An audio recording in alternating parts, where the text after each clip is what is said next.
بسم الله الرحمن الرحيم. الحاقة ما الحاقة وما أدراك ما الحاقة كذبت ثمود وعاد بالقارعة فأما ثمود فأهلكوا بالطاغية وأما عاد فأهلكوا بريح صرصر عاتية سخرها عليهم 7 ليال و8 أيام حسوما فترى القوم فيها صرعى كأنهم أعجاز نخل خاوية فهل ترى لهم من باقية وجاء فرعون ومن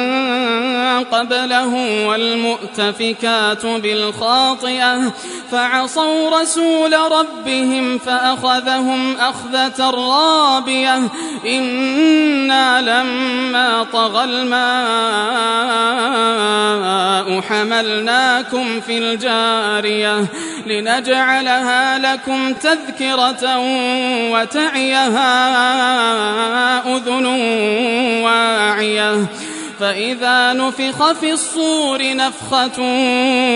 واحدة وحملت الأرض والجبال فدكتا دكة واحدة فيومئذ وقعت الواقعة وانشقت السماء فهي يومئذ واهية والملك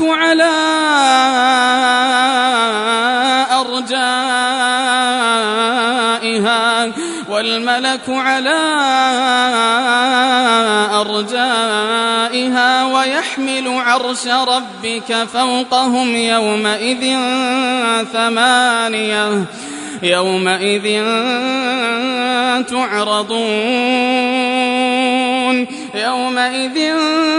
تعرضون لا تخفى منكم خافية فأما من أوتي كتابه بيمينه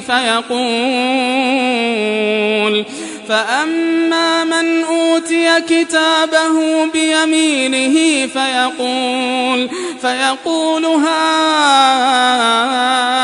اقرءوا كتابيه إني ظننت أني ملاق حسابيه فهو في عيشة راضية في جنة عالية قطوفها دانية كلوا واشربوا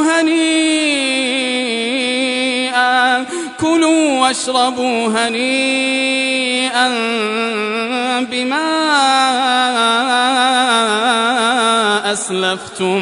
بما أسلفتم في الأيام الخالية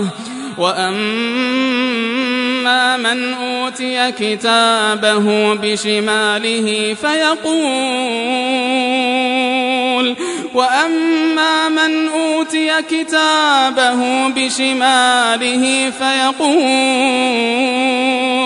فيقول يا ليتني لم أوت كتابيه ولم أدر ما حسابيه يا ليتها كانت القاضية ما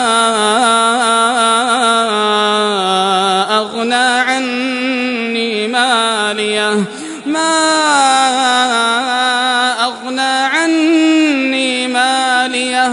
هلك عني سلطانيه خذوه فغلوه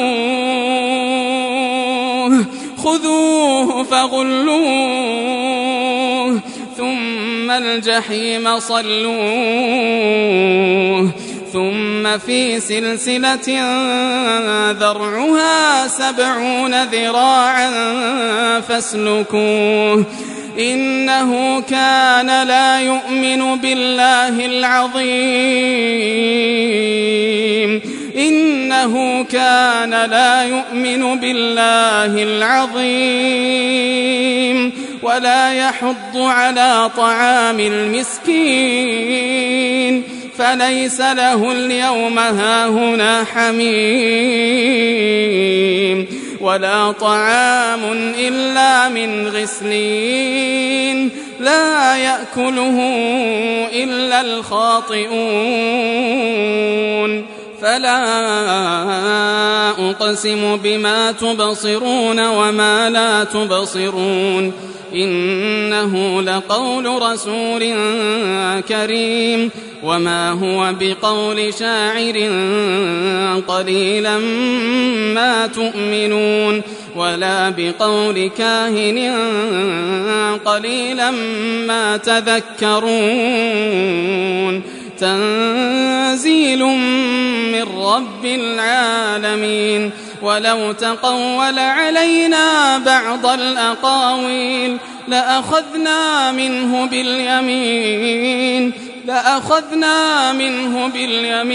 ثم لقطعنا منه الوتين فما منكم من أحد عنه حاجزين وإنه لتذكرة للمتقين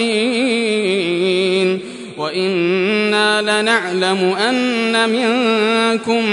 مكذبين وإنه لحسرة على الكافرين وإنه لحق اليقين فسبح باسم ربك العظيم.